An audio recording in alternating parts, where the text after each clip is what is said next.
Are you looking to learn how to split an image perfectly in Photoshop? Whether it's for web design, social media, or any creative project? By the end of this video, you'll have the know-how to take any image and divide it into clean slices, ready for exporting, editing, or posting just the way you want. Let's jump in and make your images work smarter for you. First off, let's fire up Photoshop, so go ahead and open the program. If you're fairly new to it, give it a moment. It might take a little while to load up, especially if your computer's working hard in the background. Once Photoshop's ready, we'll need to bring in your image. Just click File in the top menu, then Open, and choose your image file from wherever you've got it stored. This brings the photo right into your workspace, making it easy to see exactly what you're working with. Now, here's where Photoshop's Slice tool comes in. And this step is a little bit like grabbing a virtual knife to slice up a cake. Only instead of using guesswork, Photoshop helps you make it neat and precise. Look over at your toolbar on the left side of the screen. If you don't spot the Slice tool immediately, it might be tucked underneath the Crop tool or another tool. Just click and hold to expand the group and select the Slice tool. Once you've got it selected, your cursor will change to reflect the tool, signaling that you're all set to start dividing your image. With the Slice tool active, move your cursor over your image and right-click. A little menu will pop up. From here, choose Divide Slice. Think of this feature as the command center for breaking your image up just how you want.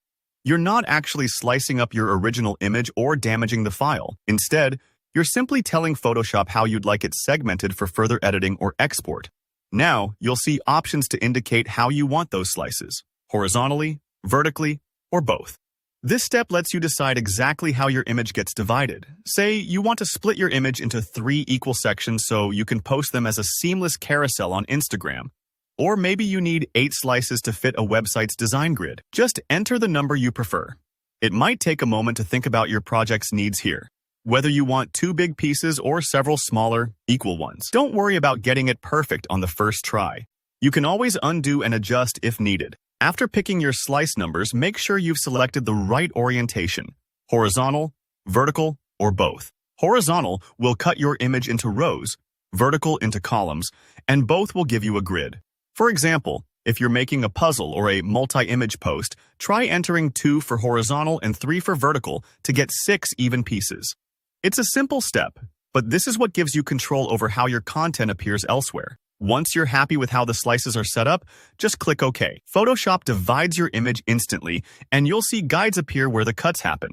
These slices act like invisible boundaries, letting you work on individual sections or export just a part of the image with ease. If you missed your mark, don't worry. You can always repeat those steps to try out different values until you get the look you're after. And that's all there is to it. By using the Slice tool and Divide features, you've transformed your image into neat sections, ready for whatever creative project you have in mind. If you found this tutorial helpful, hit that like button and drop a comment below if you have any questions or want to share what you're working on. Don't forget to subscribe for more Photoshop tricks and tutorials that make your work easier and faster. Thanks for watching, and see you in the next video.